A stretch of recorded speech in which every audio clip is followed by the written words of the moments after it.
SSKM হাসপাতালে বিনামূল্যে আধুনিক পরিষেবা। রোবোটিক সার্জারির মাধ্যমে অস্ত্রোপচার হলেও বনগাঁর ৫৫ বছরের বাসিন্দা রীতা পালের।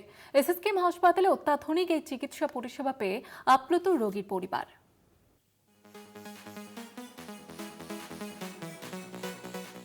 অত্যাধুনিক চিকিৎসা পদ্ধতি, তার মধ্যেই রয়েছে রোবোটিক সার্জারি, আর সেই রোবোটিক সার্জারি হচ্ছে এসএসকেএম হাসপাতালে।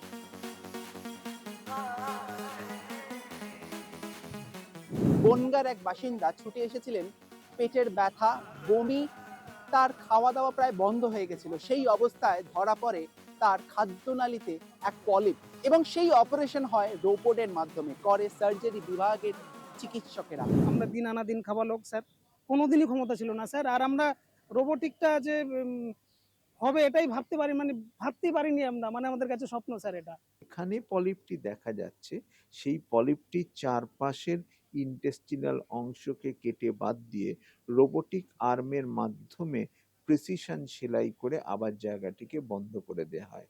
পরের দিন সকালে রোগিণী হাঁটছেন, বুঝতেই পারছেন না যে তার অপারেশন হয়েছে, এবং সে বাড়ি যাওয়ার জন্য উন্মুখ হয়ে উঠেছেন। সুতরাং এই যে হাই এন্ডেড একটা প্রসিজিওর, যেটা আমরা এত বছর ভাবতাম যে অনেক পয়সা খরচা করে খুব একটা বড় হসপিটালে বা বিদেশে হওয়া সম্ভব, সেটা যে নিখরচায় একজন গ্রামীণ প্রান্তিক গৃহবধূর কাছে পৌঁছে দিতে যা পারা গেছে, এটা আমার মনে হয় এসএসকেএম বা সেন্টার অফ এক্সিলেন্সের ক্ষেত্রেই সম্ভব। এবং এই ইনফ্রাস্ট্রাকচার, পার্টিকুলারলি রোবোটিক ইনফ্রাস্ট্রাকচার থাকার জন্যেই এই ধরনের প্রিসিশন সার্জারি করা সম্ভব হচ্ছে। এত ভালো ট্রিটমেন্ট, আর ডাক্তাররাও খুব ভালো। আপনার এই যে সার্জারিটা হয়েছে, যে অস্ত্রোপচারটা হয়েছে, সেটা রোবটের মাধ্যমে হয়েছে, সেটা কি আপনি শুনেছেন? হ্যাঁ, কিরকম? শুনেছি, খুব ভালো লেগেছে দেখে।